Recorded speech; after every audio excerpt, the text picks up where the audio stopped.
Assalamualaikum warahmatullahi wabarakatuh. Halo semua, kembali lagi bersama aku Anissa Novida Soraya dari Prodi Ilmu Komputer dengan NIM 2411030032. Pada video kali ini aku akan membahas salah satu prinsip dari solid, yaitu dependency inversion principle. Nah, kita akan melihat nih bagaimana penerapan prinsip tersebut dari repositori yang ada di GitHub untuk proyeknya, yaitu proyek Poco C++ library, dengan fokus untuk membahas penerapan DIP, kemudian dependency injection atau DI, kemudian factory pattern, dan juga strategi pattern. Nah, sebelum kita masuk ke pembahasan penerapannya, kita ingat lagi nih, apa sih itu dependency inversion principle? Nah, prinsip ini merupakan penerapan bagaimana modul tingkat tinggi tidak boleh bergantung pada modul tingkat rendah, karena keduanya harus bergantung pada abstraksi, dan juga abstraksi tidak boleh bergantung pada detail, tetapi detaillah yang harus bergantung pada abstraksi. Nah, tujuan dari dependency inversion principle ini adalah untuk lebih mudah bagi kita memelihara sebuah program, kemudian untuk fleksibilitas program, serta untuk memudahkan kita dalam memelihara sebuah kode dalam program. Nah, di sini kita akan melihat terlebih dahulu struktur yang ada pada folder Poco C++ library. Nah, concern utama kita adalah membahas penerapan yang ada di folder logger.cpp ya. Tapi kita harus mengenal terlebih dulu nih modul tingkat tingginya itu apa saja dan modul tingkat rendahnya itu apa.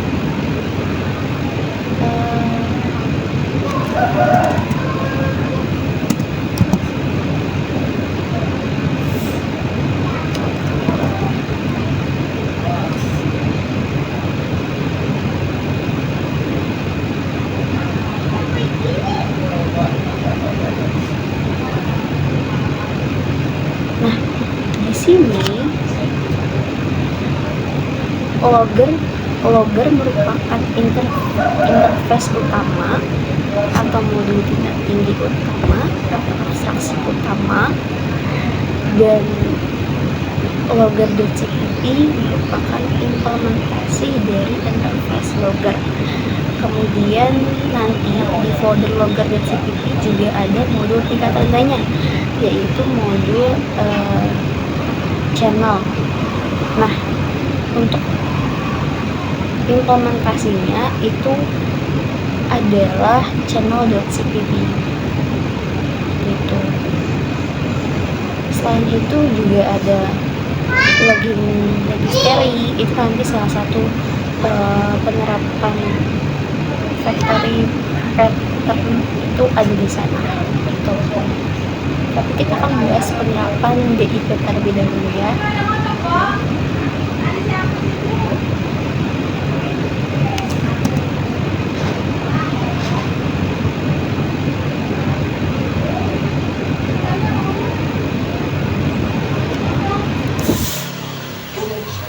Nah, selanjutnya adalah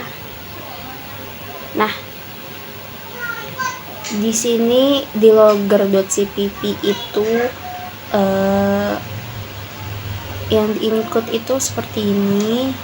Ada loggernya sebagai interface utamanya, ada formatter, juga ada interface login registry, selanjutnya seperti itu. Nah, untuk penerapan si DIP ini tadi salah satunya ada di folder logger. Itu kan dia menginclude interface channel kan. Nah, itu salah satu penerapan DIP juga, karena kelas logger menggunakan kelas channel sebagai abstraksinya, seperti itu. Nah,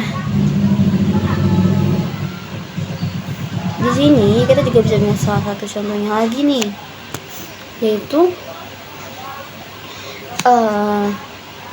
P channelnya ini itu di pointer ke interface channel.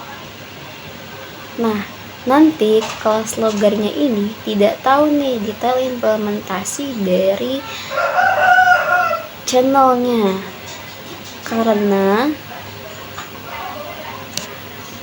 semua operasi yang ada di logger seperti log, dump hanya berinteraksi dengan channelnya, dengan channel interface-nya, seperti itu. Nah, itu sesuai dengan prinsip DIP, yaitu modul tingkat tinggi tidak boleh bergantung ke modul tingkat rendah. Keduanya harus bergantung pada abstraksi. Jadi modul tingkat tingginya ini, si loggernya ini harus bergantung pada abstraksinya, bukan ke implementasinya, seperti itu. Nah, selanjutnya kita akan membahas dependency injection, penerapannya. Nah, penerapannya ada di sini. Jadi pengertian dependency injection yaitu dependensi diberikan dari luar agar fleksibel dan juga mudah diuji. Nah, di sini contohnya adalah dependensi channel. Channelnya itu diinjek melalui konstruktor, sehingga memungkinkan adanya penggantian alur output lognya ini kan log, ini kan kode logger kan. Nah, ini channelnya diinjek di sini sehingga memungkinkan alur output log ini tanpa mengubah si kode loggernya. Nah, itu salah satu penerapan dependency injection.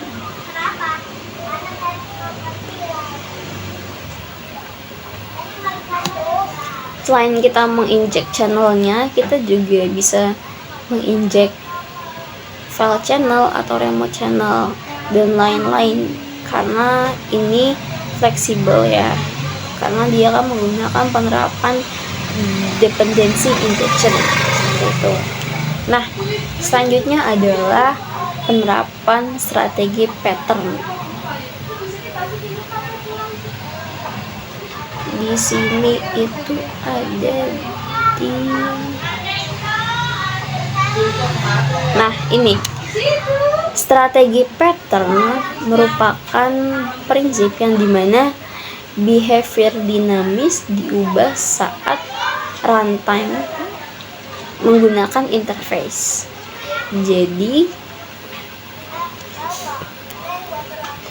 Jadi pada kode ini, si metode lognya ini menggunakan si implementasi dari abstraksi channel, sehingga kita bisa mengganti strategi dari log outputnya ini kapan saja. Ini merupakan salah satu contoh penerapan dari strategi pattern. Nah, selanjutnya adalah factory pattern. Factory pattern ini merupakan prinsip yang dimana enkapsulasi pembuatan objek untuk mempermudah instansiasi. Nah, untuk penerapan factory pattern ini tidak langsung kita bisa lihat di folder logger.cpp ini karena dia ada di file logging registry.cpp. Nah, jadi di file itu ada factory yang membuat object channel dan juga formatter ini berdasarkan nama, seperti itu. Nah, kita coba lihat ya di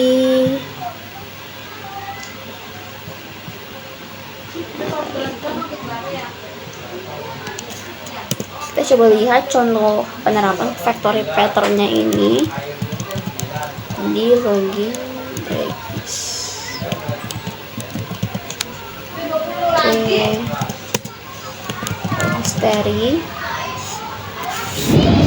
Wait, registry.cpp.